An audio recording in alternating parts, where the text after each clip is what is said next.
Hello, this is National Chess Master Coach Bill, and I'm here going to do some games analysis of an ongoing simultaneous that Christian Apfler, FIDE Master from Germany, gives. These are given every Saturday, and you want to know the time? I bet you do. I'll give it to you in different time zones. If you're in West Coast United States Pacific Time, it's 5 a.m. Wake up early and play. If you're in New York City Eastern Time, United States, 8 a.m. If you're in London, England, that'd be about 1 p.m.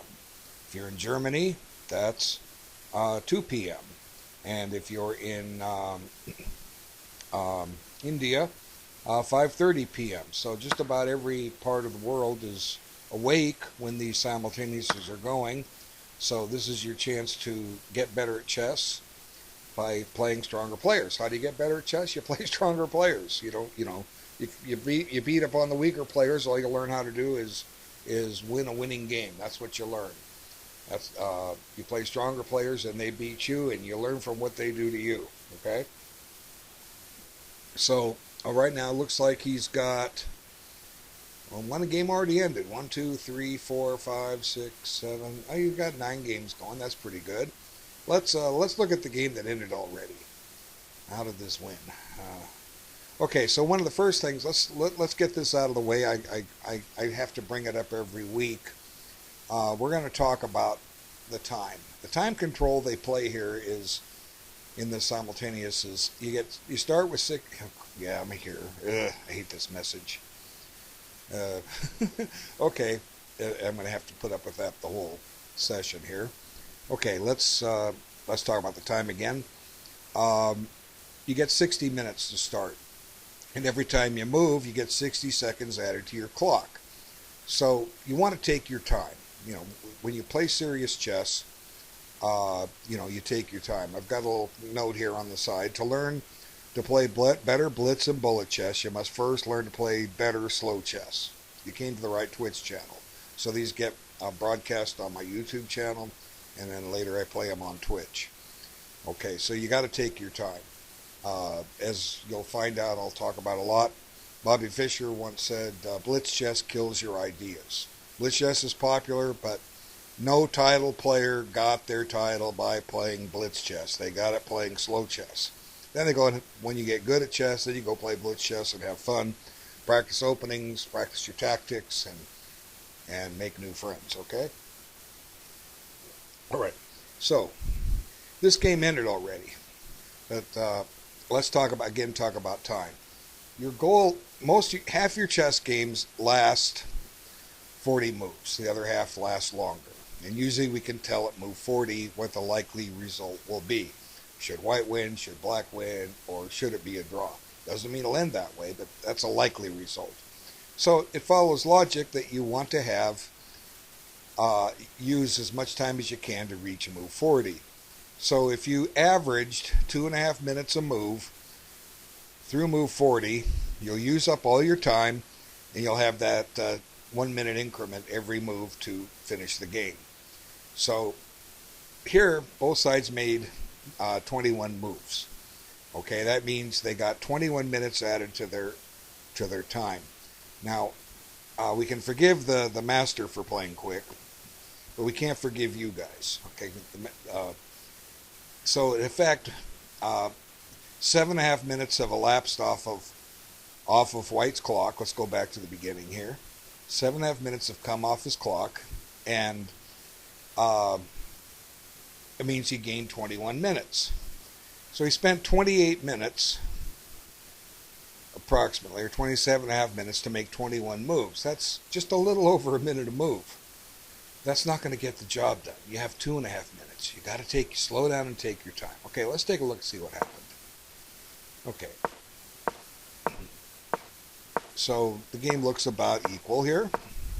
This is a setup that the FIDE Master uses often. He'll probably play e5 here shortly. I play something similar. The queen goes to c7. Okay, now d5. Now here, c5. Now the center is locked. So what's the strategy here? Well, black is going to play for this break here.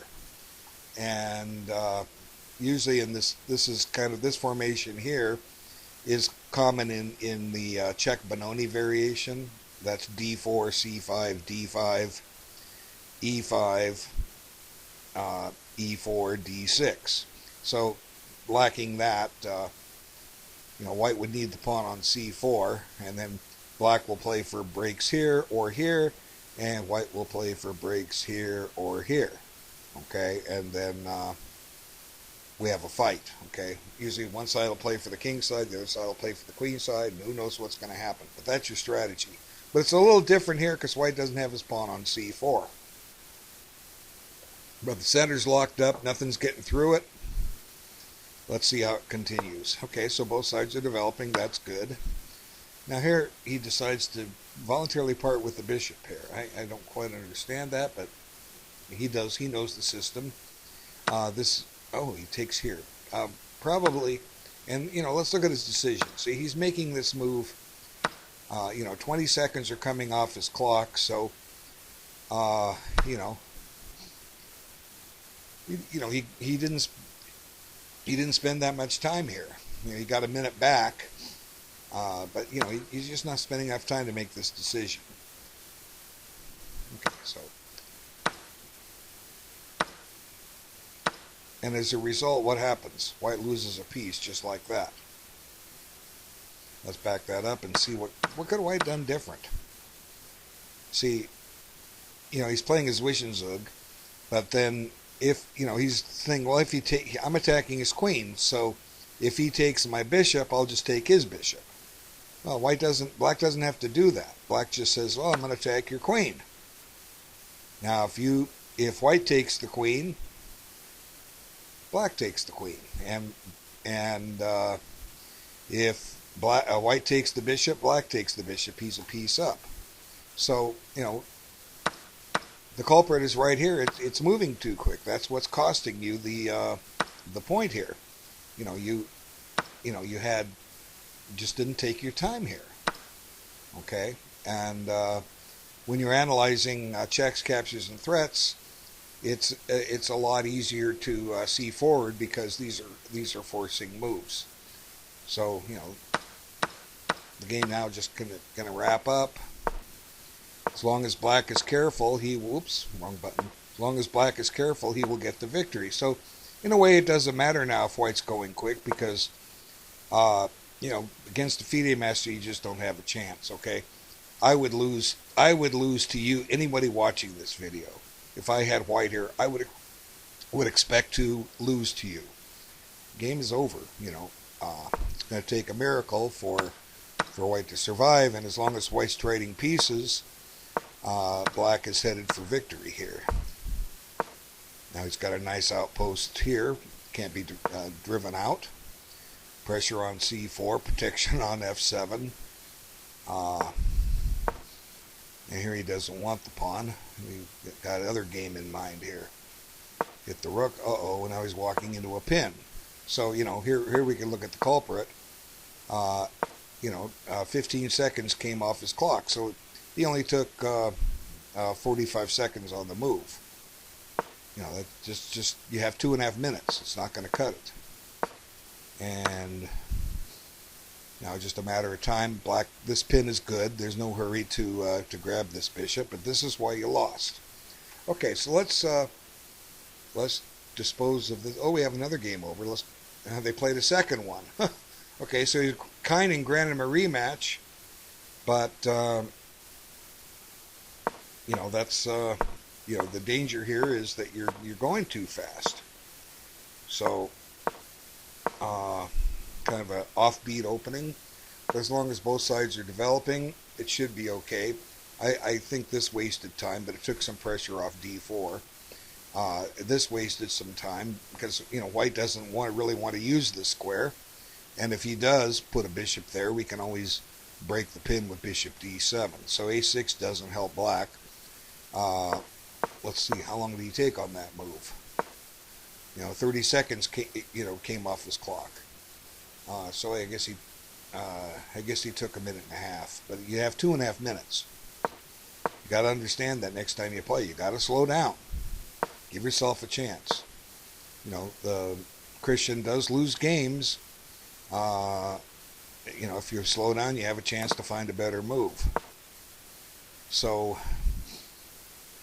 the black position seems solid, but it's a little quiet, a little passive. And now white signals that he wants to attack on the king side. And here comes the pawn storm. That's what happens when you have opposite side castling. Okay, let's see. But black needs to start his attack, get his pawns rolling. But there he goes. White's attack is a little bit ahead of black's. And now we're going to have a very fatal check down here. Now it's important to, well, it's too late. If you take with the f-pawn, the check is still coming. You know, it's basically over now. And you know, the choice here is he's just playing too quick. You know, his clock is barely moving. You know, and checkmate. You know, black should have about 35 minutes on his clock at this point if he took his time. But he doesn't. That's because he didn't take his time. Okay. So let's see if I'm trying to close these games out. Okay. Yeah, I looked at that one. I'll close that one. Hope I didn't close one that was going. I apologize if I did. Okay, let's come back and look at the other games. Now, I'm looking here at the column. White has more time than when he started. You know, the opponent. Christian's opponents have more time than when they started. Okay, 1, 2, about the same. Here he's taking his time. That's good. Here he has more time than he started. Am I still here? Yes, of course I'm still here. So the majority of these guys, you're playing too fast. I say this every week. I hope when you watch the video, you take heart to what I'm saying. You got to slow down. Okay, so let's come back to the beginning here. We have 26 moves. So black, in effect, has made all of his moves in 9 minutes because he's gotten 26 minutes back on the clock. Okay? And he's made his moves, those 26 moves, in 9 minutes. That's not going to work. You know, you can get lucky. Well, let's see. Maybe he's getting lucky here. White is now down a rook. Well, if the master moves too quick, it's on him. Let's have a look at what happened.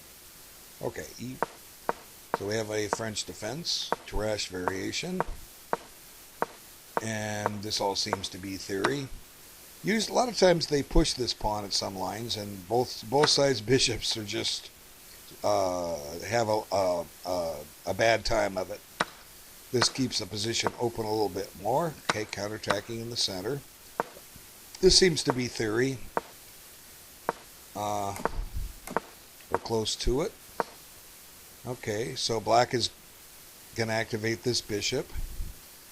Looks about even here. Now we have a little threat down here. Okay, let's see.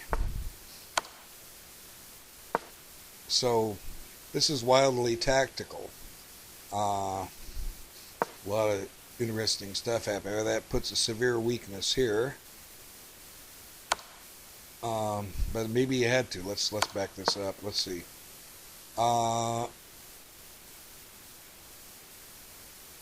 Yeah, black is definitely looking pretty good here. Okay, let's think about this for a second. The bishop is pointed at h2. This bishop is ready to come in. White's busy attacking with 3 minor pieces, but he doesn't have any. Well, I wanted to highlight this bishop. There it did. Okay, he doesn't have any backup with his heavy stuff. I'm liking black here, and like I say, this severely weakens f3. Now, let's see. White has a loose bishop. Does black have a threat here? Let's see. Yeah, he wants to put his bishop here and deliver a checkmate. So, queen d3. Now, he doesn't play bishop h3. Why doesn't he play bishop h3 here? I mean, maybe does white have a resource? Let's see. Oh, we're going to trade queens. Okay. Okay, so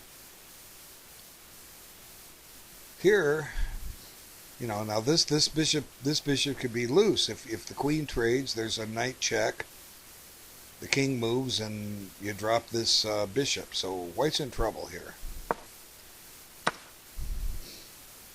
And he finds a way to save his bishop. Okay, it looks like white's working his way out of this. Oh no, the bishop is gone. Yeah, see, now black's piece up. So this one fell apart on the master. You're getting away with playing too quick, but you don't expect this in the future, okay? Because you go too quick, you're just asking for trouble. So black is winning, and you know he's ahead of rook here.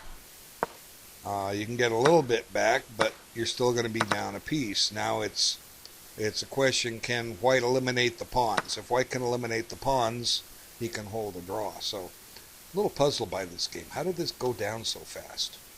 I mean, I don't know what point theory, the exit theory, but this seems like a common opening setup for black. Okay, so let's see. You know, I think black is doing well here.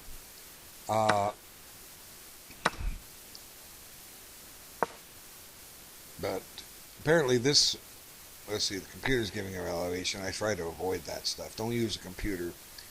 See, I have a logic about using an engine to analyze a game. The logic is simple. Let's suppose you misplace something. Like I've misplaced my eyeglasses. I don't know where they are. I haven't seen them in days. I don't care. I'm getting a new pair.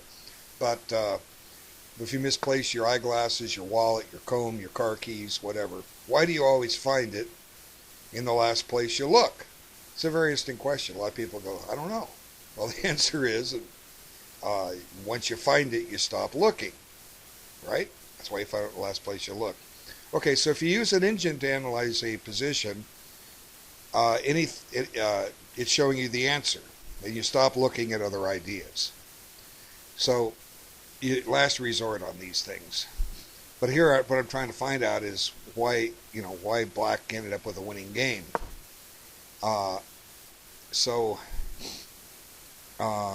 Apparently this knight g5 wasn't, according to the engine, it wasn't the proper move. It's starting to give black an advantage. So white needed to maybe play a move like bishop g3, get a little defense on h2. Oh, wait a minute, we have a problem down here, f3.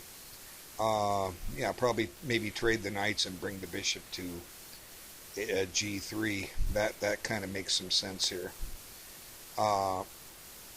And the game stays about even. Now, black could pick up the two bishops. Knight takes, queen takes. But then black does have a weakness, an isolated pawn. Okay, so we'll come back to this game, see if he can find the win. Oh, look at this, 31 moves, and black has more time on his clock than when he started. Okay, if you want to play blitz chess, it's easy. You just go into live chess and seek a 10-minute game. You should have an opponent within seconds. Okay, but you're playing a FIDE master. Take your time. And I hope I can eventually, when I keep making these videos, I'll eventually find a day when everybody's taking their time. I'm hoping that happens. Okay, likes to move to the end position. Okay, so here they've played 31 moves. So black has made 31 moves in approximately 15 minutes. He's moving 30 seconds a move. What did I say you have? I say you have 2 minutes and 30 seconds a move. So you're just throwing away 2 minutes of good chess practice. You know, your brain will expand. Your chess knowledge will expand if you just stop and think about the position and look at possibilities, look for ideas. The old days, all the world championships before, from Karpov versus Kasparov. Those and before, I don't remember exactly when the Switch came, but they played a time control of 40 moves in 2.5 hours. And after 5 hours of play, they adjourned. Go home and look at it overnight. Well, they pretty much got rid of adjournments, but that's how they played it in the old days. And if they played another 5 hours without a result, they adjourned again. Now I think the official FIDE time is something like 40 moves in 90 minutes, and you get an extra 30 minutes at move 40, and that you live on that 30-second increment. So that's the current time control, and that's a fair time control. And they end the game in one session. Okay, so let's kind of go over this, see what happened. Okay, so Christian likes to play this old Indian. He'll give up castling. He'll place the king on c7. If you're watching all these videos, he plays this system a lot. He does pretty well with it. He understands it. Gotta have my coffee. I think I have one more cup in my pot. Okay, so here's the idea. Let's clear this square for the king. And, the game's, these positions are basically even. Now, white's making a temporary sacrifice. Now, one thing he's done with this f4 move, he's given himself a weakness, an isolated pawn. So I don't quite understand. I didn't really analyze it. White could play e4 here. White could even play e3. Or, I don't like giving this check, but, you back it up this way and then play e3. I mean, there's so many better moves than voluntarily creating a weakness here. Okay, so white did pick up the 2 bishops, but white needs to win this pawn back just to have a bad pawn. White hasn't developed this bishop yet. He still hasn't developed the bishop. So let's go forward. Now he's eyeballing a couple of nice squares for the knight. Yes, I'm still here. If chess.com determines I'm inactive, it'll time me out. I mean, it has to do this. They got so many people playing live chess, they don't want you hanging around. You'll slow the server down. But unfortunately, whatever I'm doing is not recognized that I'm busy with the server. Okay, so he chose to go to e3. Hits the rook. Now white can either take it or move his rook. He chooses to take it. He makes the decision. It doesn't show only shows the elapsed time when the game's over. Now he's trying to win back that pawn, and Christian says, "Well, I'm going to keep it for a while." Okay. Now chase the rook. Now he's trying to keep the rook where it pressures the pawn. Now maybe Apfler will play A5 rather, to restrain this. Let's see what he does. Yep, there it is. And tactically this is not sound because takes, and we have a big whoops here, check, and then goodbye to the rook. Okay, so, well, white's getting his rooks lined up to go after the pawn. But, this could be coming, and there's a new square for the knight, and white still has his isolated e-pawn. Okay, so, pressure down here, pressure here, holding on to this. Maybe you can get away with this now. There's no threat down here. Okay, knight back. He does this so they can line up 2 critters on this, but the problem is, aside from attacking these pawns, both rooks are defending a pawn. So maybe he has to try to swing this knight over here in order to take this. This is not easy for white to recover this pawn. That's why you don't want to give up a pawn and create a weakness. Knight just says, I'm going to hold on to it for a while. Now he goes this way, which doesn't help defend this pawn. So maybe he should have gone the knight this way. And then he's finally threatening to play rook takes. But if he's, with his time elapsed on his clock, he's just moving too quick. Okay, now there I was talking about this move. We got this wonderful square now. And now this one's going to fall. Well, maybe it's not. I guess I'm mistaken. There's a pin. Okay, so you were right. I was wrong. But this is a tough position for white. Now, this is interesting. Let's talk about how to evaluate a knight and pawn ending. Now, maybe this weakness isn't so bad anymore because this is weak. But I'm going to tell you a little secret. This works almost every time. How to evaluate this ending. See, knights can't lose tempos. So what we do is we imagine this position with the knights off the board. Okay? Now, if you can determine who would win the king and pawn ending in that position, you can determine who wins the knight and pawn ending. Now, they're completely different endings the way they play out, but it's possible that the knights will be traded and you go into a winning or losing king and pawn ending. So right now I'm going to say this is slightly in black's favor. Mainly why? Because this king is advanced and it's black's turn. And black's king got a little more active. This pawn on a4 is protected by the knight. The knight is anchored in. It's got a great square. There is a path for this king to come in and attack it. And white doesn't want to have a defensive position where his king is not active and he's tied down to defending a knight, which is tied down to defending a pawn. So if the knight tries to come over and counterattack stuff, that doesn't necessarily work. The king can come over and maybe chase it. Let's see what happens. But this is the time for white to slow down and sort this out. White may be okay here, in theory. Theory is one thing, practice is another. But I don't think bringing the knight over here was wise because the black king is starting to get very active. So we could almost say that if the knights were gone, white is winning. Well, we can definitely say it. If the knights are gone, white wins this. I'm sorry, black wins this. I'm so dyslexic. Black wins. Why? Because the h4 pawn is going to fall.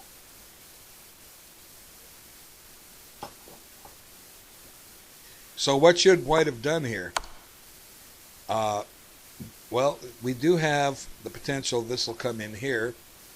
So now the knight is covering this square, but if the knight tries to redeploy itself to where it keeps the king out of this, the king has this entry. So black is very close to having a win here. White needs to slow down. It may be too late, but that's the only chance to defend this. So let's go forward. Okay, he's going to try his luck down here. I don't know. The pawn on b7 is defended. I'm not sure where this knight is going. But you see, here's the danger. This king is just too strong. So maybe white can generate something by trying to win this. And it goes that way. There goes a pawn. And this is just turning into a very strong position for black. He's up a pawn now. And attacking the knight. Don't have time to counterattack. And we have a result in. I'll go check that next. Now if you trade knights, it's a winning king and pawn ending. Okay, so black is now winning. He has better king position. He's a pawn up. Just bring the king up and start pushing pawns, and eventually white has to back up and black crashes through. So there we go. Well, that weakens a little bit, but the pawn majority is kind of immobilized. Kind of, eventually black could bring the pawn up here, and if takes, this guy scoots in or takes this way, he goes in. But this is clearly winning for black. We'll come back to this in a moment. I expect this to end soon. Okay, so black won. So white did not get rid of all the pawns. I was saying if he gets rid of the pawns, he can hold. Rook and knight can't beat rook. Oops, there go the rooks.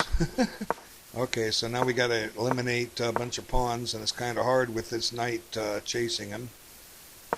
Okay. And looks like the pawns are going to fall. There they go. Passed pawn on the board. And this does no good because he just laughs at you and runs by.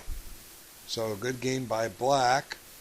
Let's go on to some other ones. Okay, so this one is still going. I expect it to end shortly. We have a bunch of others I haven't started looking at yet. But let's get that done. Okay, now here they've played 29 moves and black has as much time as when he started. Well, minus 30 some seconds. So black is playing 30 seconds a move. You can't succeed playing this fast. Okay, do you want to get better at chess? Slow down. I hate to have to keep saying this, but maybe if I keep saying it enough, you guys are all smart. You do things that hurt you, you stop doing them. You do the right things. Okay. So we have C3 Sicilian. This is all theory. Game is even. White will often end up with an isolated queen pawn, but that's part of the strategy. Okay, now a little pressure in the center. Now let's see. Can he win the pawn? No, he's not winning the pawn. Doubly protected. Okay. I might have given him a check, but I don't know theory. Okay, so occupies a great square. Wasn't he there already? No, he remaneuvered. Okay. Okay. So black needs some development.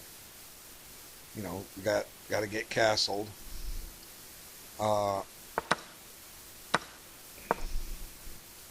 this fixes a weakness here on C3, but at the same time it also imprisons this bishop, and this bishop doesn't have a great deal of mobility. So game seems about even. Maybe white has a little more room. Okay, chase the queen. This is not a good bishop for white, so he's happy to trade it off. Okay, so white got rid of his bad piece. White's bishop is better than black's bishop, so a slight advantage for white here. Okay, now black needs to develop his queen side. And that's not happening yet. Oh, there's that message. Am I still here? Yep, I'm not going anywhere. I wouldn't miss this for anything in the world. Okay. I tend to move off the camera. Hello, everybody. Okay, let's see. So white has greater boardroom. It looks like, white's territory is a little better than black's. White seems to control this part of the board, leaving black with a lot less space. This bishop can't move. This rook is out of play. And black is trying to wiggle his way out. Okay, so a little en passant is usually the correct choice when you have that option. He does. Yeah, I've never seen the statistics on that. I'm not sure if anybody's ever mentioned it, although I'm sure someone has somewhere. But I've found that when en passant is an option, it's almost always the right choice. Doesn't mean it is, but it's almost always the right choice. I remember back when I was a 1500 player, I had a chance to take en passant. It wasn't a good choice, and I was kind of happy with myself that I determined it wasn't the best one. Okay, so what's happening here? Well, black is starting to get a little freedom here. Now the bishop has some area to go to, although a6 is covered. White has a target on a7. So if I'm sitting here playing white, I'm not 100% certain that I have a win here, because even if I win that pawn on a7, my extra pawn is a backward pawn on d4, and the pawns have suddenly ended up on one side of the board. So of course anything can happen, but a lot of the bad things can happen if you move too quick. So we'll see how this plays out. But I'd say black is wiggling his way out of this. Okay, so he says, go ahead, take my pawn. Is that a wise decision? What happens if white takes it? Why not just take it? No, you didn't take it. Okay, oh, he's going to tempo this. Okay. Now he took it. Okay, but it's still, you know, black is holding on here. You know, his one weakness is eliminated. He's down a pawn, but he's now threatening to ruin white's kingside pawn structure. So, you know, he blockades on d5. Yeah, this is seems to be a tough position to play for a win with white. Of course, that's just first glance. With all the heavy stuff on the board, you know, blunders can be made, but I wouldn't be sure how to win with white here. Really, I'll be honest, unless I take my time and stop and think. So, you know what? We do analyze at blitz speed, but at least we can cover more variations. And okay, so bishop's trying to spring to life. He says, "You want to repeat the position?" No. How about if I pin you? And he keeps it pinned. You know, pins are good things. I would be tempted to break the pin with one of my rook moves.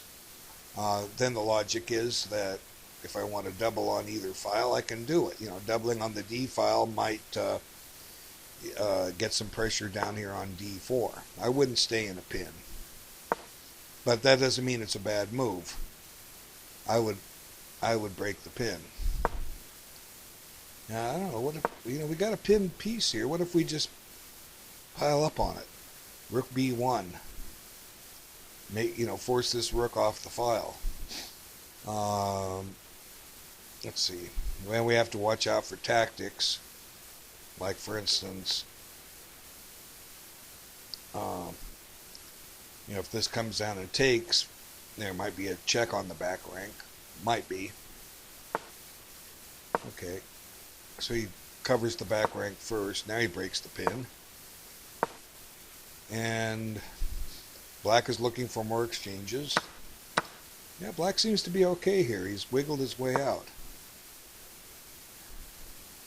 And here's where we stand.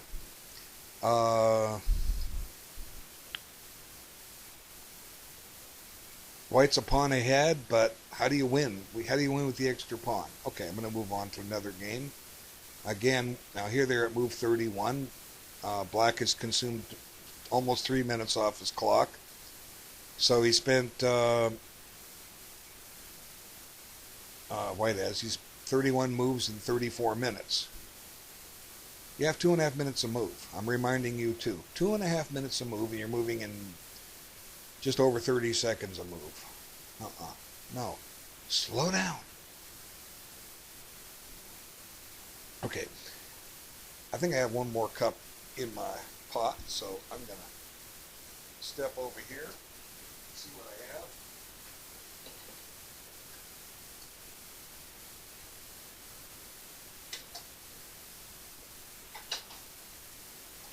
Looks like I had a half a cup left.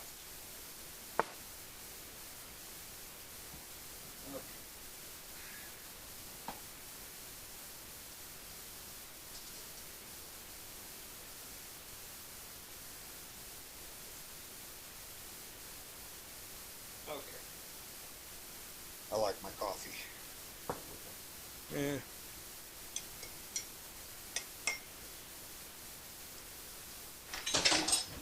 Okay. So let's see what we got here. Well, let's see. They're in the end game.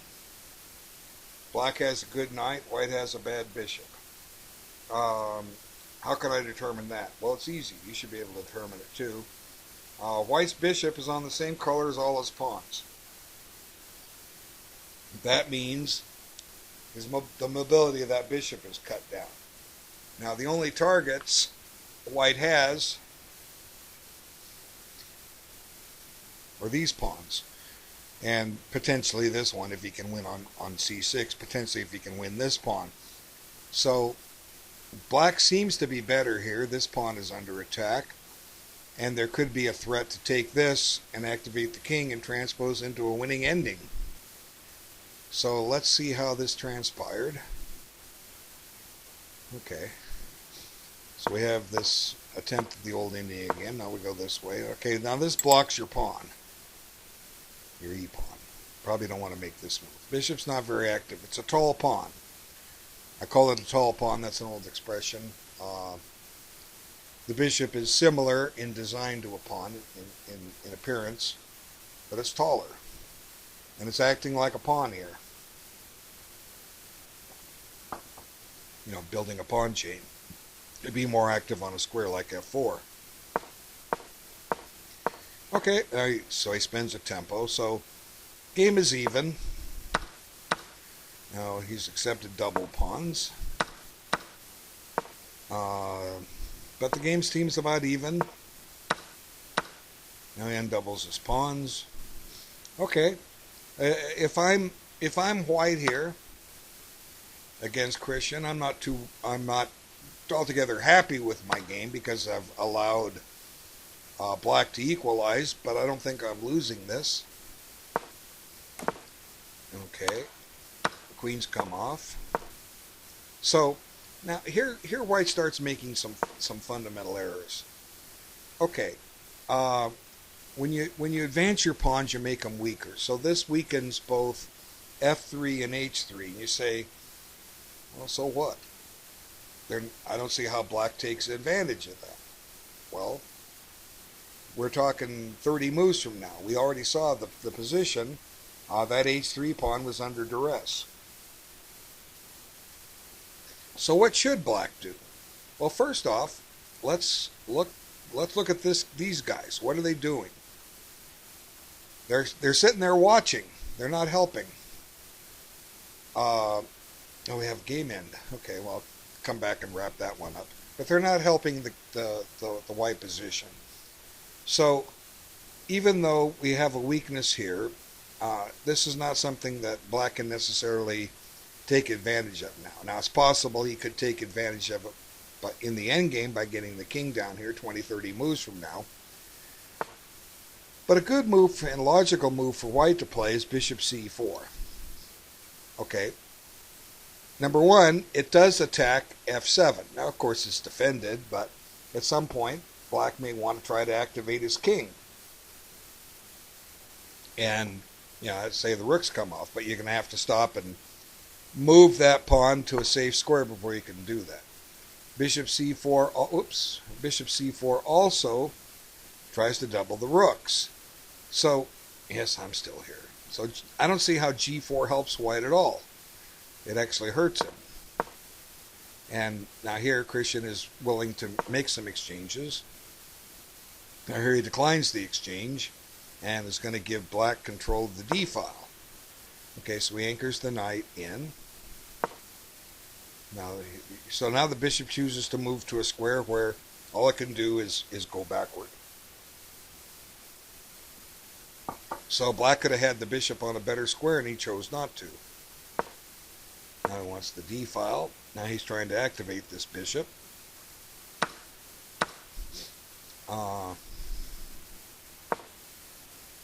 Black owns the d file. So now black is going to try, or white's going to try to trade the rooks off. And he does.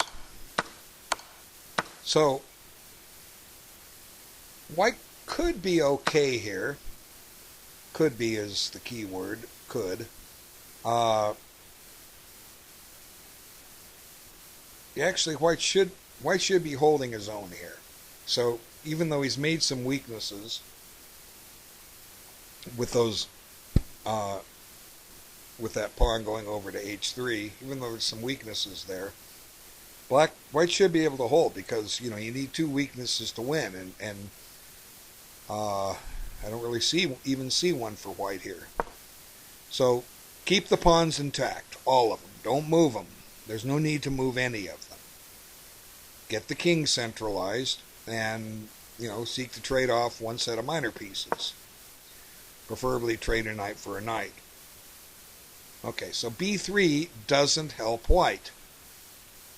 Okay, black wasn't trying to use this square. It puts a pawn on the color of your bishop. The proper move here is just centralize the king. Okay, so b3.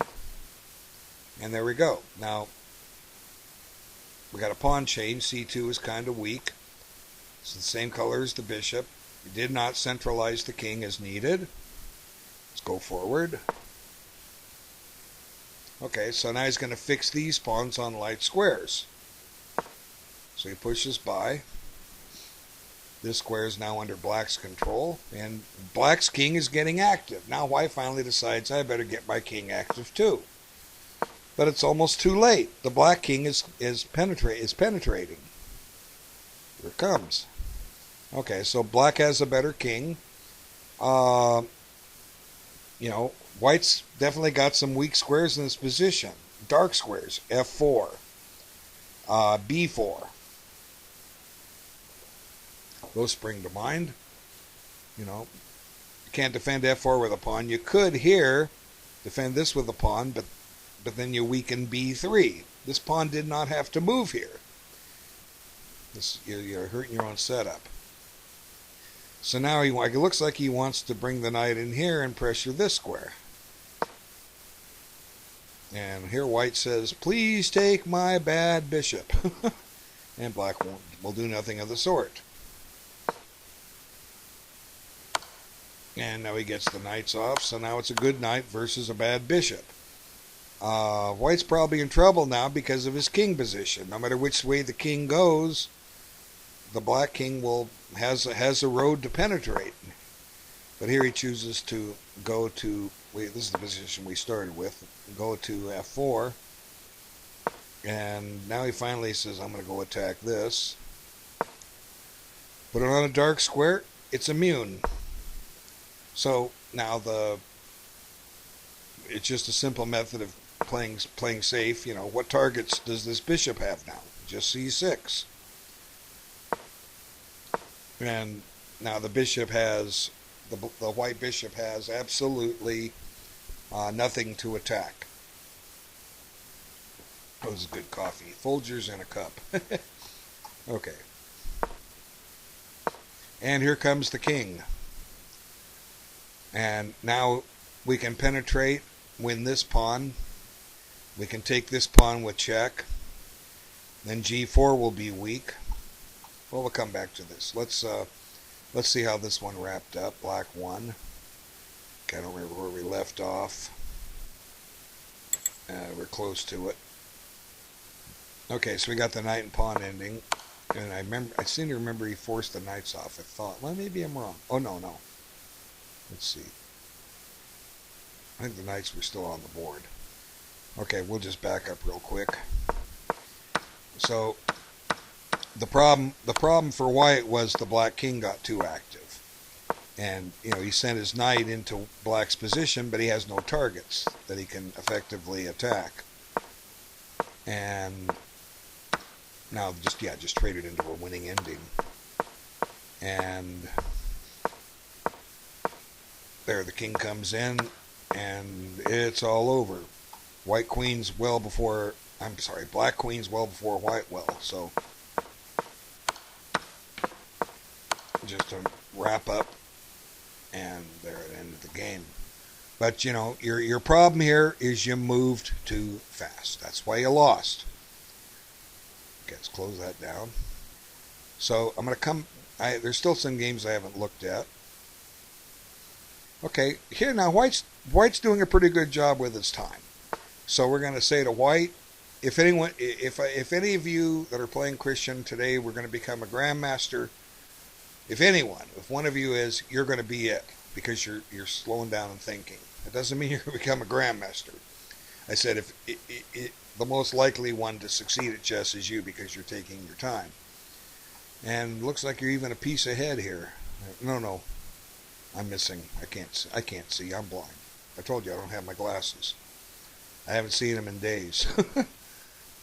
But new prescription was taken. The order, and the order came in. Let's see what happens here. Okay, that's a unique move. It comes with a threat. You bring in the queen out a little early, but that's okay. So now he spends a tempo and comes back. So white, you've succeeded in equalizing. We can also say black has succeeded in equalizing. That's one of the things, when you're black, you got to equalize first. So the game does look about even. Black has a potential weakness here, but how the heck is white going to attack it? And he gets rid of it by advancing it. There's some trades. The position is now open. There are no center pawns.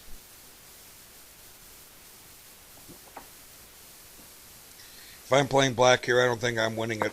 I don't think I'm going to win this. I'm going to need some luck and some help. Okay, pin the knight. Pins are always good.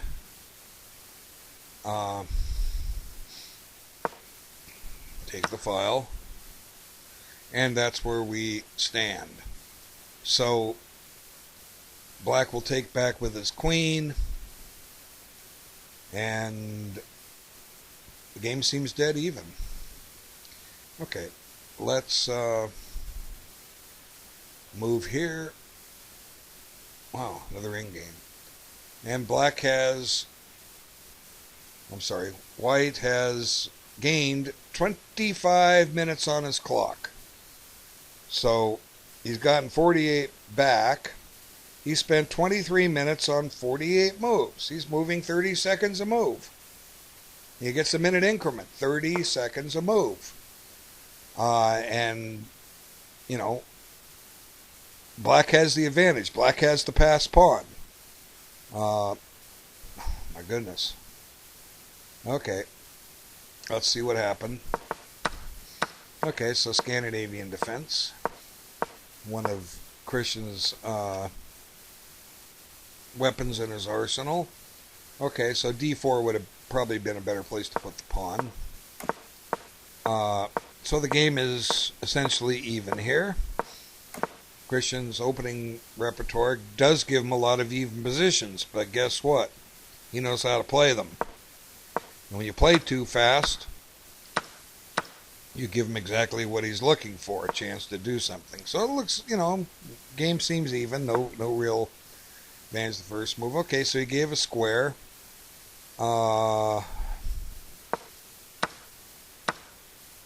Center is open again. Black has the bishop. So we could say that black has a slight advantage because of bishop over knight. So in order to win this, black needs to trade rooks. Okay, that kind of immobilizes the queenside pawns. Now there's a famous endgame. You can find it if you look for it. Oh, there's that silly message. For black to attempt to win this, you need to trade rooks. Now the game in reference that I'm talking about it's on all the major in-game anthologies. It's in Averbach's, it's in Sharon's, it's in Shereshevsky's, it's in Reuben Fine's Basic Chess Endings, and probably a lot of other places. The game is, and I've quoted it on this channel in these samples before, Stoltz, S-T-O-L-T-Z, versus Kashdan, The Hague, 1928. Okay, have you ever heard of Isaac Kashdan? He passed away in the 80s. I've met him a few times. In his prime, which was around 1928, he was arguably in the top 5 players in the world. One of his nicknames was the Little Capablanca. So his superiors in that time period were, of course, Capablanca, Lasker, and Alekhine. And who's number 4? Well, maybe Kashdan was. Who's number 5? Well, I think Kashdan's right in there, in the mix. He founded Chess Review with Al Horowitz in the early 1930s. Then he kind of abandoned chess as a profession because he had to earn an income to take care of his family. I think he was an insurance salesman. And wonderful guy. Very friendly, open to talk. You know, go up and strike up a conversation with him, and he'd happily talk to you. He used to direct tournaments in Los Angeles, and then I think he was also directing the Louis B. Statham tournaments in Lone Pine, California. That's a whole other story there. You learn a lot about his chess history with me. Louis B. Statham. He was a millionaire patent inventor. He had a patent on a very important product, the pacemaker, part of your heart, okay? And I would say if you have a patent on that, you're going to be worth a lot of money, and he was. Lone Pine, California is in the central part of the state to the eastern part of the state, in the middle of nowhere. I used to live about an hour drive away from there. It's kind of between the tallest point in the 48 contiguous states, Mount Whitney, and Death Valley, which is under sea level. That's where Lone Pine is. Small town. So Statham had money, and he liked chess. He was, about a 1900 correspondence player. He liked chess. So he sponsored big tournaments in the 70s and into the early 80s. And he paid the best players to come to his town to play chess. Now, there was a town hall that, guess what? He built it, donated to the city. That's where they played. I got to visit it a couple of times, the tournament. So I saw some of the best players in history there. I didn't go to every event. I missed a few greats that played there, but people like Smyslov and Petrosian both played there, and I met Petrosian later, but I didn't see Smyslov. But I saw Victor Korchnoi the first time there, and then later I met Korchnoi. I got to drive him around Los Angeles for a day. But I also saw one of the greats, Yefim Geller, and I was there in 79 and 80. Those are if you find the tournament cross tables, those are the players I remember seeing. Svezar Gligorich was there. He's one of the all-time greats. Okay, so back to Kashdan Stoltz. Oh boy, I got all kinds of chess knowledge I picked up over the years. So Kashdan was one of the greatest players, as I said, and this ending was played The Hague, 1928. That was the Olympics. So Kashdan proved why the bishop is better than the knight. Now let's talk about this. Let's imagine the rook's off the board. That's the goal that black wants to do. Now, white does have some weaknesses because of the pawn structure. Now, in the position that they give, if you find that game, Stoltz's pawn is on h3. I don't remember what color bishop Kashdan had, what square it was on, black, dark, or light. But if the pawn had been back on h2, he may have been holding a draw. So the goal is, when you have the bishop, you use the king and bishop to create weaknesses in the white pawn structure, so that you make them advance, creating entry squares. Then you can bring your king in. Eventually, you can win a pawn. Then you can create a pass pawn, and you run it. So will that happen? That's a whole other question. So you got a whole long story just for a brief description of how to win the ending. So now putting the king to the side isn't necessarily wise. Now we have a problem here. So we can argue right now that I think that black is winning this. There's a weakness here, and there's an isolated pawn here. And the question is, can white get his king active and generate anything with that knight? Okay, so there he attacks the weakness and he defends. So now maybe the king had gone the wrong way, but maybe the white king is a little more active than the black king. In the Stoltz-Kashdan game, Kashdan's king got active quicker. That's the last of my coffee. Okay, so let's see what happens. Okay, creates some weaknesses here, but puts them on a dark square. Seizes these squares for the black king. Got to get your king active. Maybe this is his idea. Come in this way. We will see. Okay, more square control. Okay, so black's pawns have cut the white king off. The black needs to use his king. Here it comes. Okay, now he's getting rid of one of his weaknesses. And he did. Why are you giving up this pawn? What am I missing? Oh no, you can't take the king. Okay, so now black seems to be definitely winning this. Unless this knight can generate counterplay. Well, he's going to get this one. and wants this one instead, and then have a fork. Okay, white's holding on. It gets, but this one remains weak. Of course, this move fails because of a fork. So white's done a good job of getting rid of some of his pawns. We're going to give him credit for that. But you know, black still has an edge here, and the fact that white is moving quick, you know, this can hurt you. Okay, let's go forward. Now it restrains the knight from coming here. So here we're going to use the king and bishop. Now the knight goes a little out of play. We're going to use the king and bishop to work on getting this pawn. There's a fork. And there goes the pawn, and this one remains. Okay, I would think that black is winning this, but they're still have to prove it. Now this is an interesting choice. I don't know if that's wise. Let's see.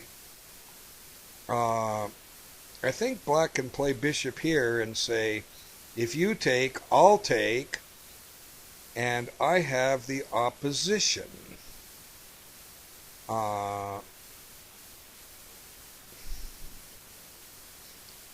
But maybe that's enough to hold. It's, you know, enough to hold. We have to calculate what happens in the king and pawn ending.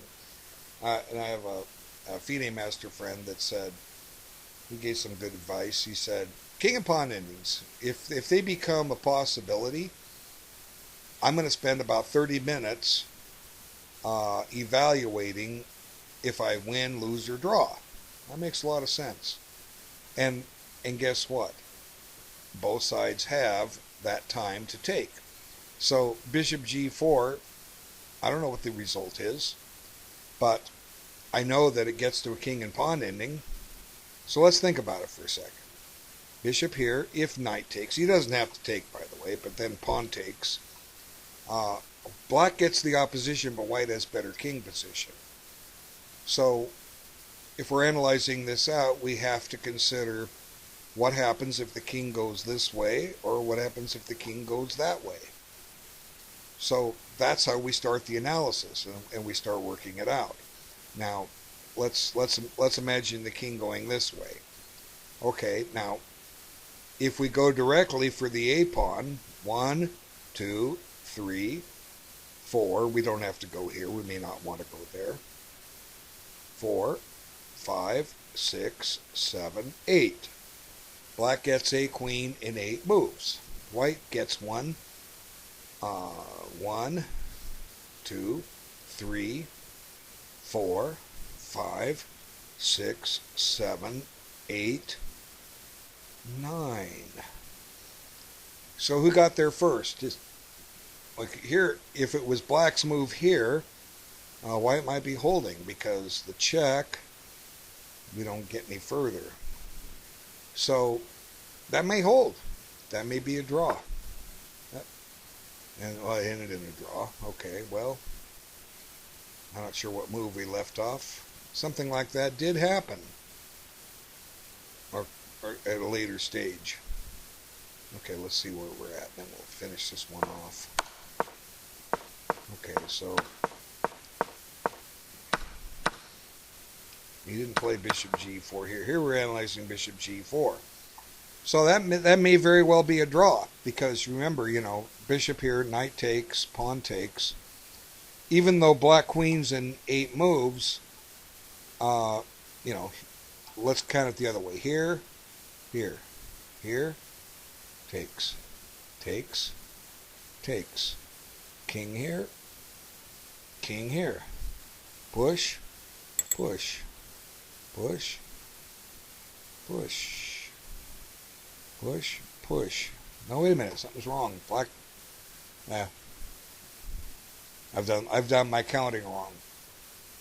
You know, you forget sometimes. You know, no matter how good you get, you forget. You forget how to count.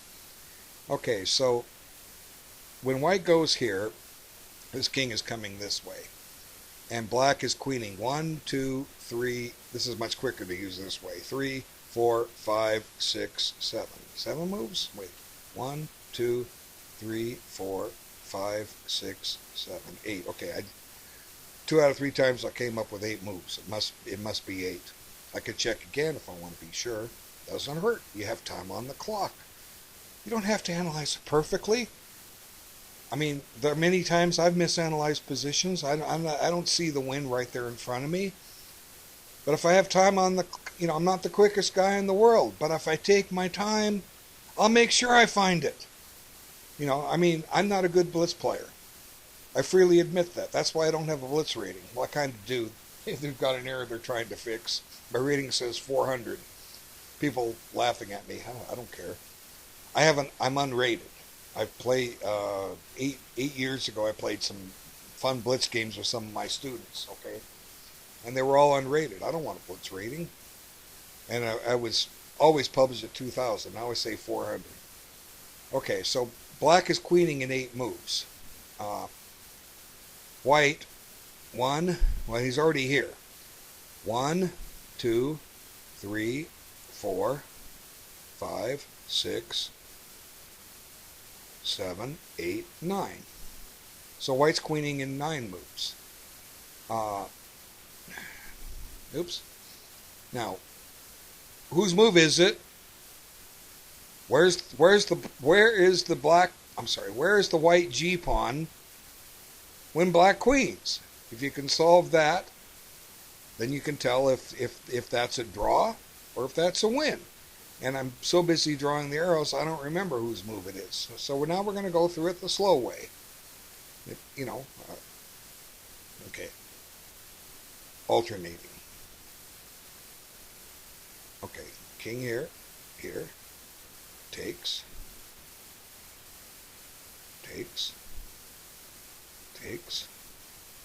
king here, king over here, push, push, push,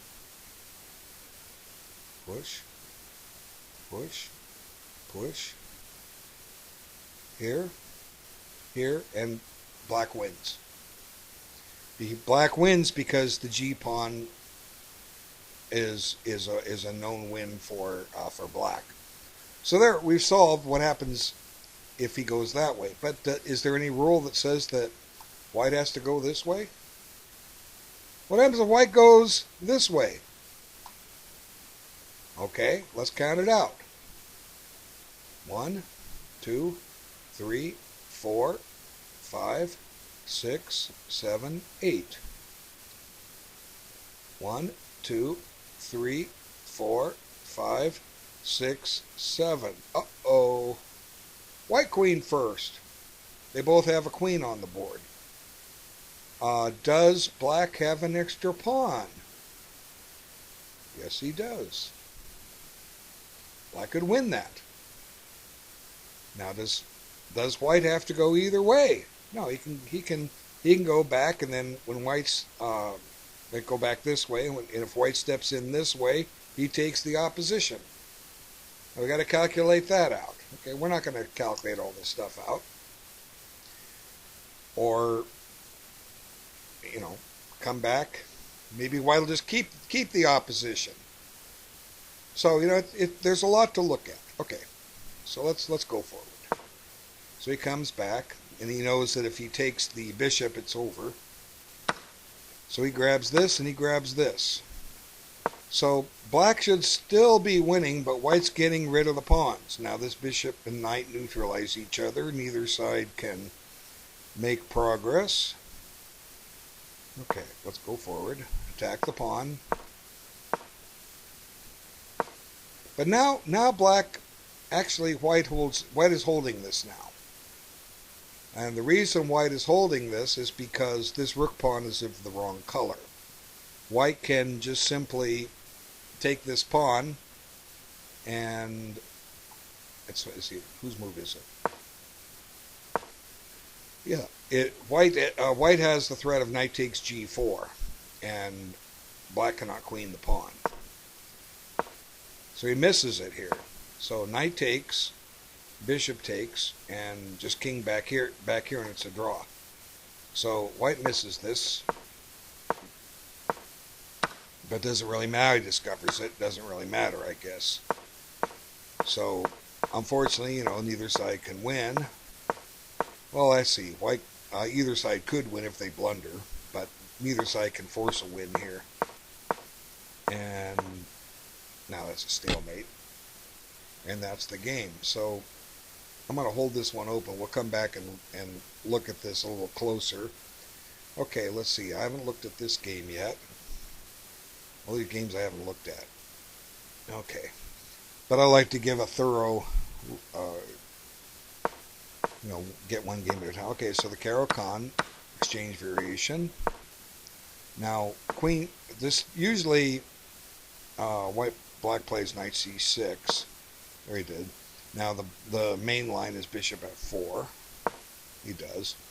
Now, this is black's best choice. Let's see if he does it. No, okay. You don't want to shut your bishop in. So, main line, let me just arrow it out. Bishop g4, queen b3. Now, black has a choice. He needs to guard b7. He can play queen c8 or queen d7. The main line is queen c8. The logic is eventually the queen on d7 will be templed by a knight on e5. So queen c8. Now white needs to castle, but he can't bring his king knight out yet because it'll to f3 because it'll get chopped off. So white plays knight here, and then let's see e6. Now knight here to f3, bishop e7. Both sides castle, and we have an even position. White has the minority attack. I've explained that in other videos. White wants to play for f5. Black wants to play for b4. You figure out a way to get that done. Okay, so that didn't happen. So black has shut his bishop in. And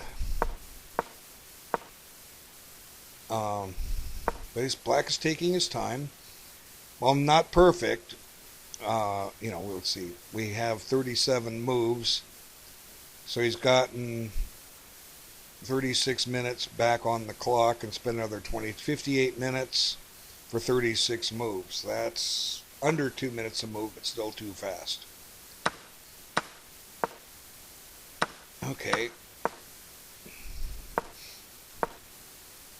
Okay, so black has succeeded in getting rid of his bad bishop that I was talking about. He found a way to do that. But neither side's doing the minority attack. So you want to play the minority attack. You want to, if this pawn ends up taking this way, you have an isolated pawn. If you don't, you take here. There's a backward pawn. Same thing about f5. If the pawn takes, you isolate a pawn. If you don't, you take here. You take back with the pawn, backward pawn on the open file. I've got deeper explanations of these among my videos. Super Trooper wants to be friends. Of course you can be my friend. Let me accept. Okay, let's see. Where were we? Okay, doesn't want to play the minority attack. But it's still there for both sides. It's not going anywhere. The interesting thing about the minority attack, I've seen many games where neither side did it, and the game was decided by some blunder. But every time one side did it and the other didn't, the side that did the minority attack, guess what? They won every single time. Every time! I saw one game with amateurs where both sides did the minority attack, and they both ended up with isolated queen pawns. Got down to a knight and pawn inning. It should have been a draw. Both sides' knights eliminated each other's weaknesses, and black just sat there and said, oh, this is easy draw. Let me just play blitz chess.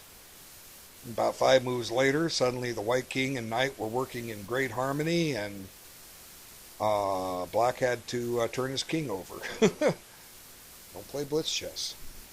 Those were 2,000 players, too. Oh, my goodness. Okay, so the minority attack is still there in theory. White is actually closer to it than black. It doesn't yet. Okay, now the minority attack is gone. There is no minority attack for white. There's still one for black, but you have to get this in.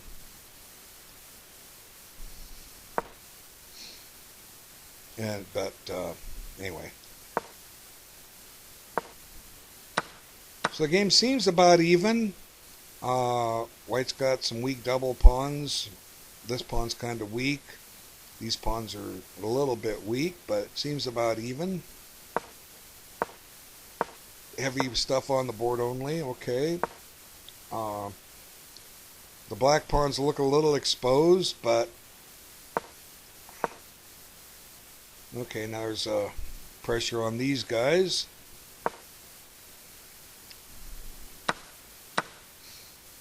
Okay, so nice pawn center, but potential targets. White looks a little bit better, but black's hanging in there.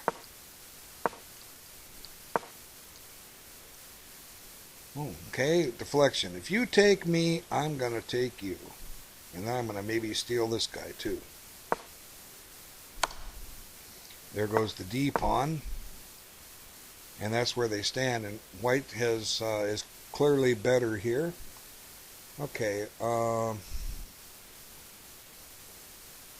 think I've looked at all the games. Let's see this. Yeah. Okay. So let's see what happened here. Black won. Let's wrap this one up.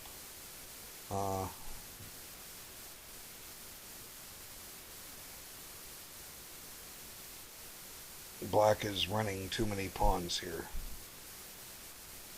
Okay, where do we leave off? Okay, that's the one where he had the weak. He weakened his position. Okay, let's see what happened here. The king came in and ate a pawn. And the black king just dominates. White's bishop has no targets. There go the pawns. Well, not yet. So, white can't get his king in to attack that pawn. But then, so white's holding on here, but that's all he's doing. There's got to be a way for black to crack this open. And he's looking for it. I don't know. Maybe white's holding this. You know, let's. I mean, as sorry as it seems, you know, we can't use the knight unless we let the king in, and you know, and then maybe white has some counterplay.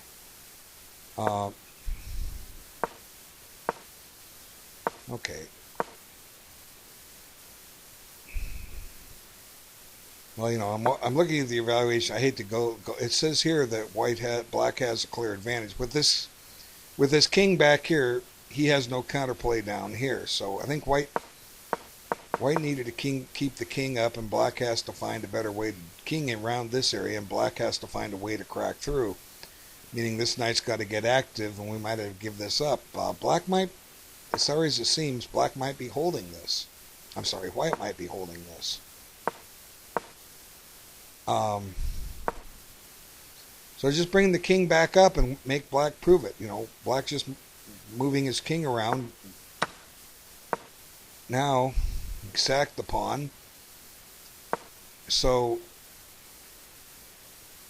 you know, the computer is, I mean, the engine is saying the game is close to even. So what's going to do black in, or do white in, is he's moving too quick.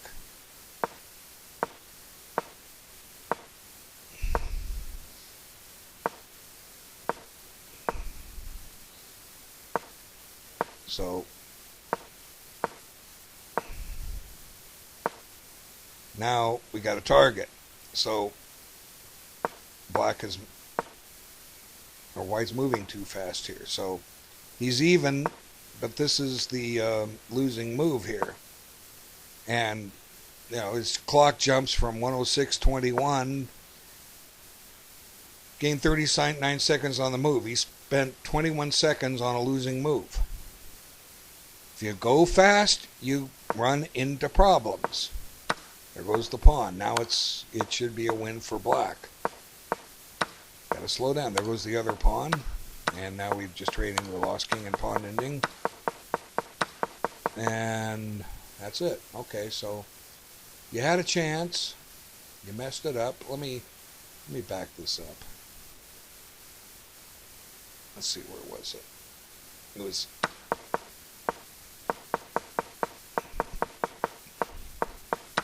before he gave up this pawn. See, you know, the engine's saying black is better here, but you can't win it unless you spring this knight loose at some point. But the moment you spring the knight loose, this king is threatening to come in behind the pawns.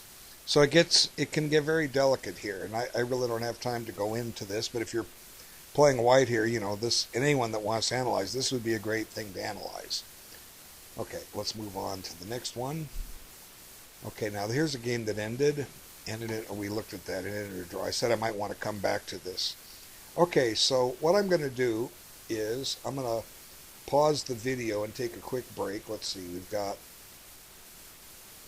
been an hour and 20 minutes on it. I'm going to take a quick break. There are 3 games left, and then I'll continue where we left off shortly. I mean, there'll be no break for you. I'm just stepping away from the board. Thanks.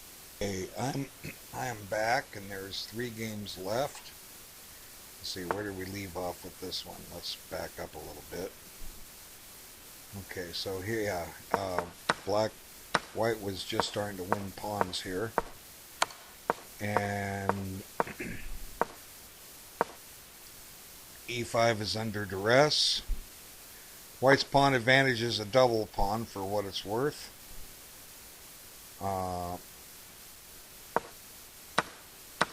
There goes e5. And it seems that white is now winning this. Okay, well, I gotta clear that alert. I have no idea what it's about. Okay, let's see. So white should be winning this. Black is getting his rook active. You know, you want the rook is in a good place. It's behind the white pawns. You want your rook behind pawns. Your pawns, your opponent's pawns. Okay, so, but the problem is, now we don't care about this double pawn. The problem is that white should be able to push black back, and even if he gives up this pawn, activate the king and cut the king off and reach the Lucena position. So white should be winning this. Okay, build a bridge. Now here, you know, if you take the pawn, the king is cut off and this pawn is going to run. So this is, let me make a mental note, move 63. So black is, you know, going too fast. Now white is too, but you're the simulgiver, you can do that. But he could have been going slower. He didn't. So the king just comes up, and this pawn starts going up the board, and you know, eventually it's a win for white. Let's come back to that game. Okay, this one's interesting. Let's see, where do we leave off here? Well, this was the one where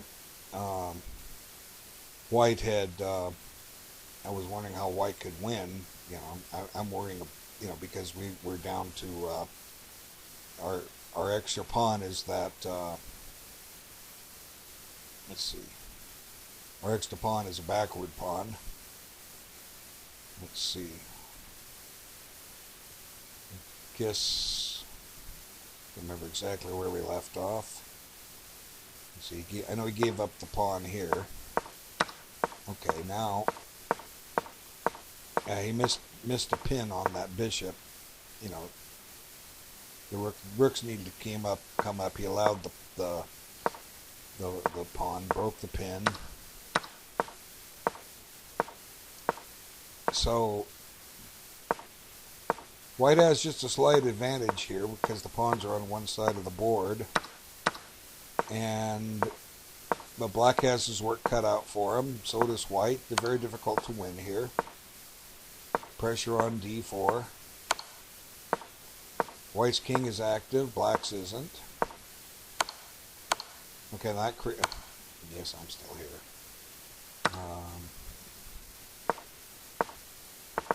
Black seems to be holding on here. Uh, White's in no hurry to take a draw. Now we got a problem down here. Now White should be winning. So what did Black do wrong here? Yeah, you allowed the rook to come over here. Maybe no, e5 fails to discover the attack. Let's see.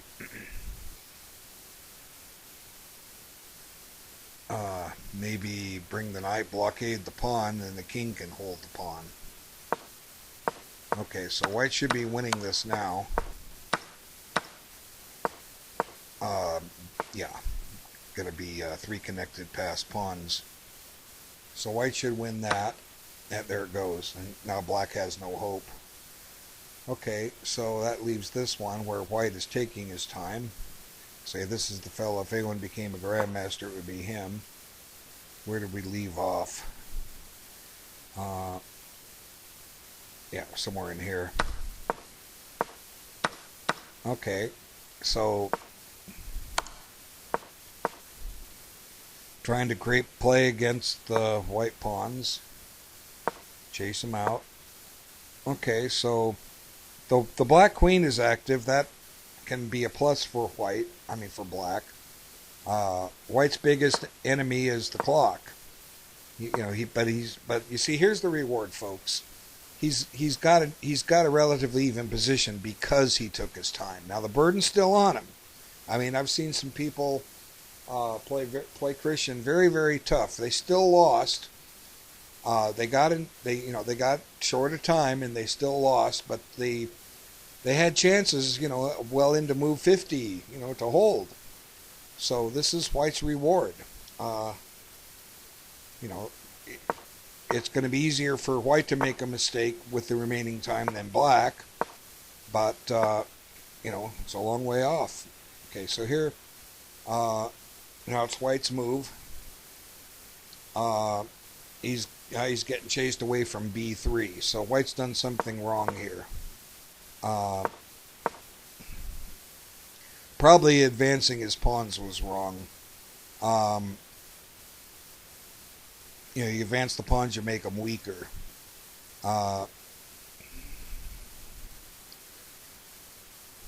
Just sit on this position if you can. The queen is tied down to guarding a couple of pawns, but that's okay. How does Black attack them again? Maybe just play G3 and try to get the king. Wait a minute, this is loose. No, it's covered.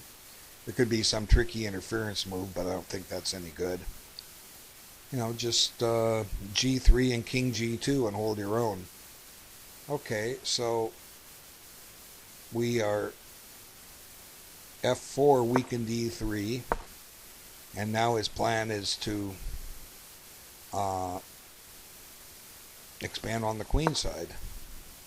And here White offers a trade, but now things are going bad here for Black. For White.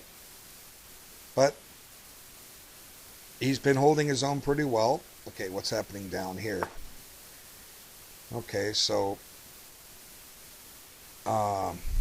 we can't take the pawn. We lose the king and pawn ending. I was saying that he's willing to give up that G pawn to win the king and pawn ending. Let's see, where did we leave off? Somewhere after here. Okay, let's just go forward a little bit.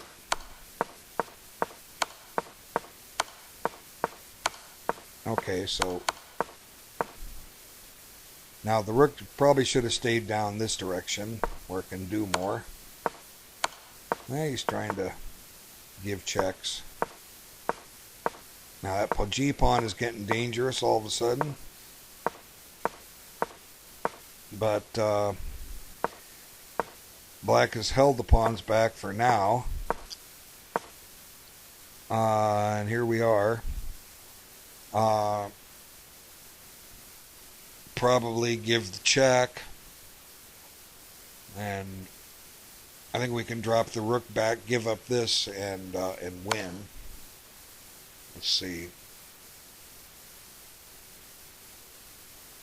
That should be sufficient for white to win. Let's see. This one is still going, but it's resignable. The pawns are just too tough. And then here, white is trying to hold on for dear life. He has to play accurately every turn. Now you're trying to drive the queen off protection of this square. So let's see. We can take twice on c5 and steal this pawn. He steals this, and we get a nice little pass pawn. It seems to be winning for black, but white's still alive, and he's alive because he took his time. Okay, so let's see.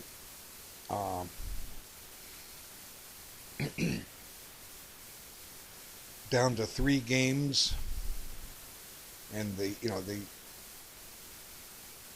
only one that's really clearly over is this one. The 3 pass pawns are too much.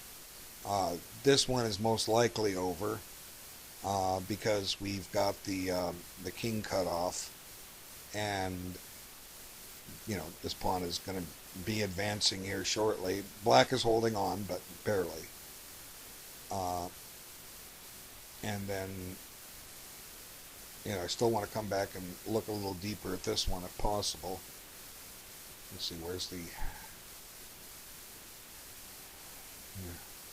live analysis? Okay, I don't want to mess up the video. I'll look at this later. I want to come back and address that situation when black put his bishop here, and what happened if white traded the knight for the bishop, who wins the king and pawn ending. I wanted to look a little closer at that because I was thinking about it in the back of my head. I thought of some different ideas either side could try, because it's not forced. We want to take our time going into a king and pawn ending and sort this out.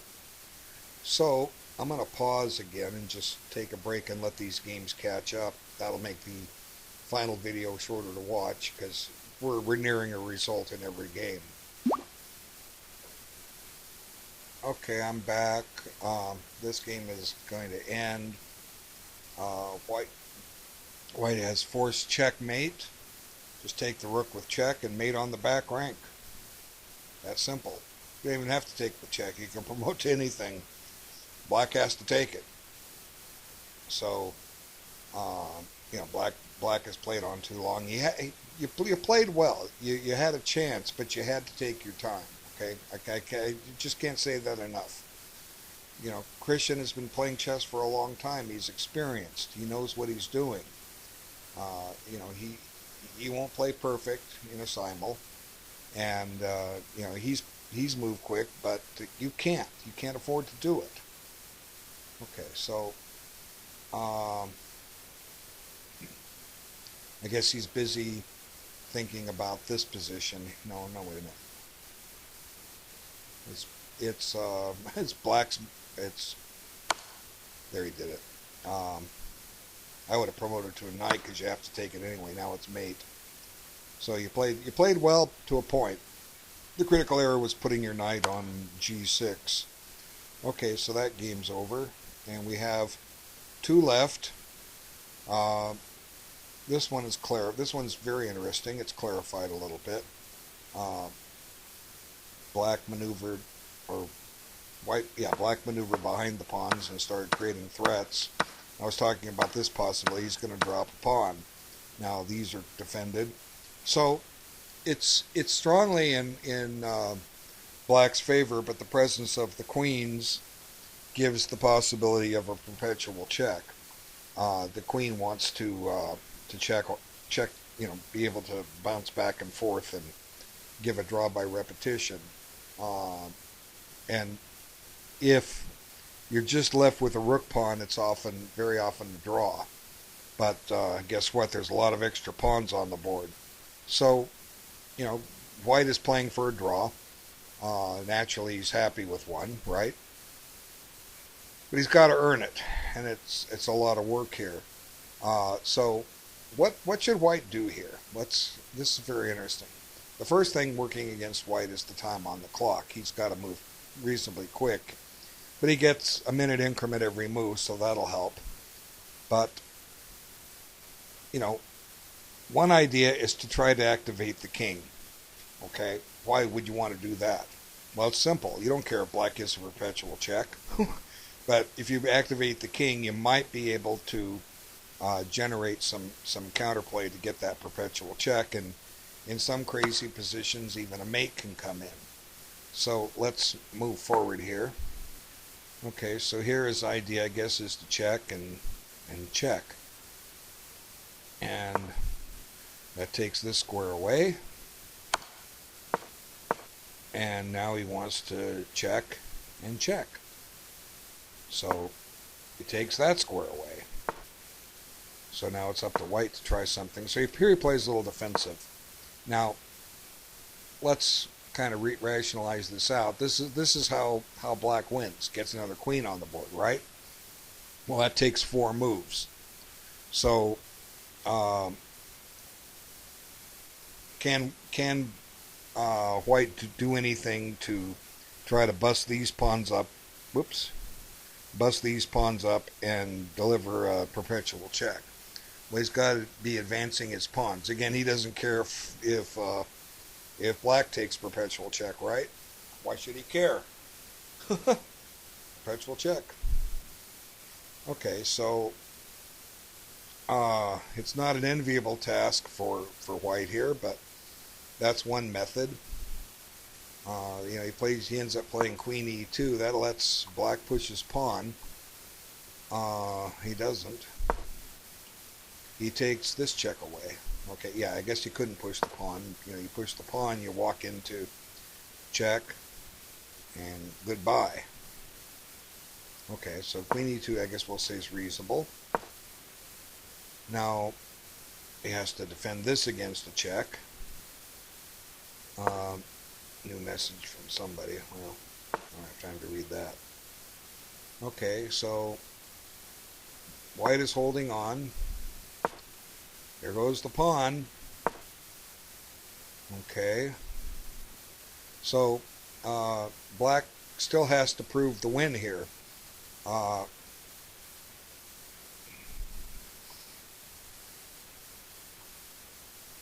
the engine is suggesting this, but that lets him grab that. And then we have perpetual check threat. So it's not easy for black here to figure this out. But black has time on the clock. Okay, let's look what's happening down here. Okay, looks like he's about to get the Lucena position. Something I've been taught. This is an ending you need to know. The idea is keep the king cut off and get the king and pawn to come up the board. Okay, and then when black is checking from behind, eventually you bring your rook in between to block the checks. Let's see how this works. Okay, so that pawn is creeping up the board, and now white has achieved a winning position. And now the king comes out. Now if you check again, the king comes here, and when you check again, you build the bridge. The rook comes here. That wins. So, he goes down there. Well, I guess that still wins. We're trying to make a queen. There's more than one way. You don't always have to go into the Lucena position. It's kind of interesting. If you look at, it's part of the Averbach series, the one book Averbach didn't write, Rook Endings by Smyslov and Levenfish. They give the Lucena position. They also show another way to win. And I've pointed this out to people. And, I didn't know you could win another way. Well, you can. Looks like this might be the method. I don't remember. I just know how to win the Lucena position. But here, the check, king up, check again. He's going to run out of checks. Okay, let's just follow this a little while. Am I still here? Yes, I would not be anywhere else but here. Okay, so now Yeah, okay, yeah, the simple thing is we just approach the rook this way. See, we're going to go a5, and eventually, white runs out of check, or black runs out of checks. Okay, so um, uh, I'm making a note here. You're offering a draw. That's probably that tends to annoy the simul giver. You offer a draw, he doesn't want it. Courtesy is let your opponent offer you a draw. You know, I tend not to offer draws when I'm losing. It's just courtesy. So black is going to run out of checks here shortly, and that will end the game. He's got two more checks, and that's all she wrote. It's an old expression, if you know in English. It stands for, that's the end of the story. Okay, so he has one more check on A1, then he runs out of checks. Well, you have a check on B3, but that just drops the rook. But after rook A1 check, king B2, black is out of checks. If black plays rook C1, the pawn just promotes and to a queen, and white knows how to checkmate with a king and rook versus a king. I've seen 3-year-olds that know how to do this, mate with a king and rook versus a king. Their father taught them well. One of my former students, he's about a 2100 player now. His dad has a video up on the internet of his son doing this mate when he was 3 years old. It's wonderful. Okay, so he decides to give up the rook, but it's time to resign. Okay, you're busted. White knows how to deliver a mate. Probably not even going to come back to this game. Okay, let's focus over here. Oh, so he found a way to get rid of the A-pawn. Oh. I guess that's good. Progress. So black has traded his A-pawn for the C-pawn. So we could argue that black has made some progress, or white has made some progress here. Black is getting time back on the clock. He's been able to move kind of quickly. So, not having the outside pass pawn is a little bit of a liability. Let's see. We're down to winning with the C pawn. So white's still hoping for perpetual check. And white doesn't care if black gives a perpetual check. Okay. Uh-oh. We got the queens off. That seems to be losing. However, black can bring his king up. Oops, wrong arrow. King F3. If we trade, we have another king and pawn ending where the white king is active and tries to grab this. So he takes, brings the pawn closer to the king. Is white holding this? No.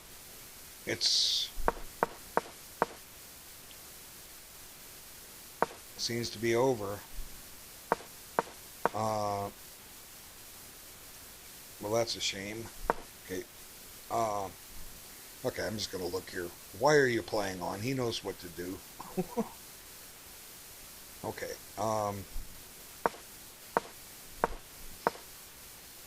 So, if white can trade off these pawns, he can hold a draw. Of course, that's easier said than done, if not next to impossible. Well, I read two of them, or one of them. Now this is all over but the shouting. It's another expression. It means the shouting is everybody cheers. Hey, good game, you know. That's what that expression means. So, White got careless and allowed a queen trade. I want to look at this a little deeper. I hope they'll finish the games soon, and I can do that. Because I still want to try to see if I can use the analysis function. Yeah, now it's just a matter of escorting this pawn up the board and sending the king over to collect these two guys. And that will lead to a winning game. You played very well, White. You know, maybe a little too quick there allowing the queen trade, but you know, you had a very good game. So, okay. Someone wants a private chat. Okay, what's he want to say? Accept. Probably wants to play a game with me. No, sorry, I'm busy. Okay, what do you want? I mean, no disrespect meant. Can you please? No. Sorry.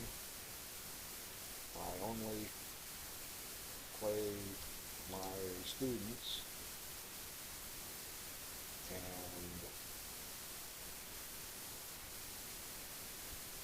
currently I am making a video of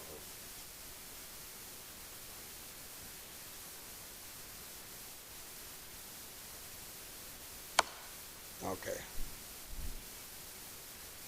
All right. So this one's all over. The other one is still going on. Don't really want to look at that one again. I can peek a look at it, getting closer to the mate.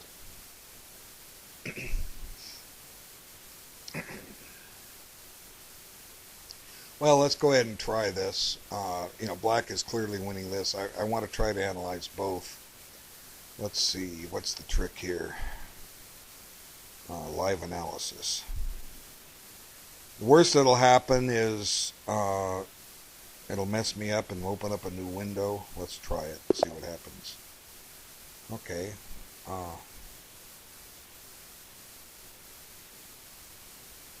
Let's see.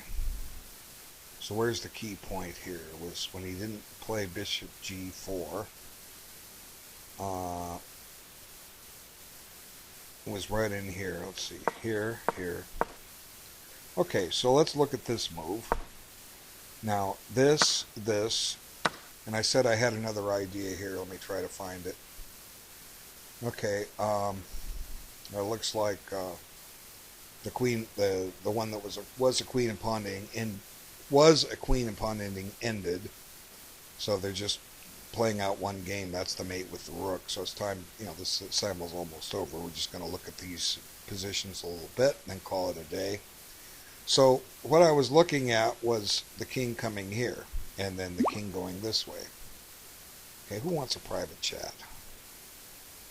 I don't play blitz.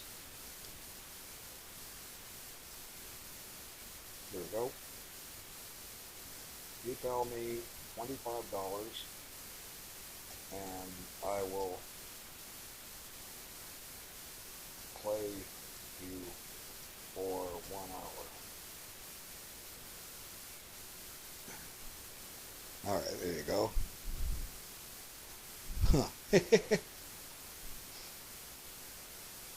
Alright, so sorry. Now if I sat here and played everybody that wanted to play me, I wouldn't get any work done. No disrespect meant, but that's reality. Okay, so back to this. Okay, so I was talking about the king can go either direction. Let's clear this up first. Okay. I was saying that black wins this line. Okay, we'll bring the king this way. Now let's see. I don't want to step here because I'll walk into check, so I'll go this way. Now I was saying that black wins this. Queen, yeah, black wins. We just start approaching the king Make him step in front of the pawn. The king comes closer, and black wins.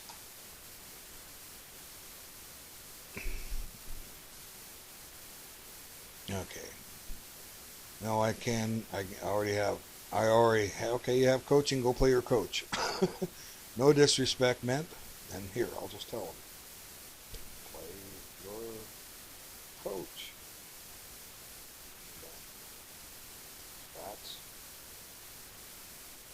why you pay him. Okay.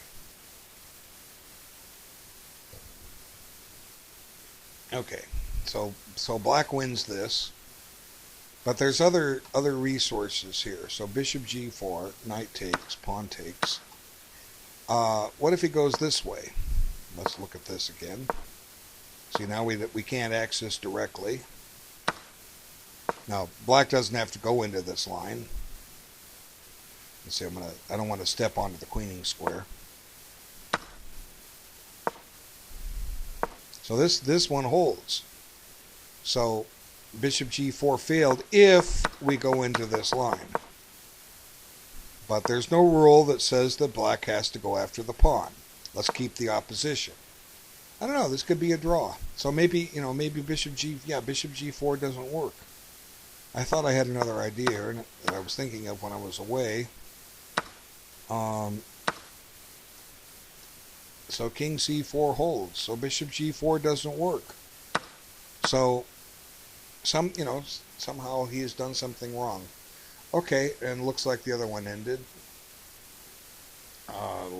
So bishop g4 doesn't work. So whatever I said that black missed out on earlier, he had to let this knight get active. I don't remember what it was. Let's see. We can give white credit for holding on. I have to sneeze. Okay. Excuse me. Okay, so the biggest question on this other game. Are you playing that guy? Where'd it go? You just okay, this guy that wanted a game with me, he just wiped out the game I wanted to look at. Oh boy. Okay, let's see. Don't want this one. There's a way to get the game. Okay, sorry you played him. Okay, there's a way to do this. I have to remember how. I closed all the games out. I have to go into Apes Archive. Let's see. Where's his archive? There it is. Okay, now the game was against Tactics and Chess. That was it. Okay, now closing this out.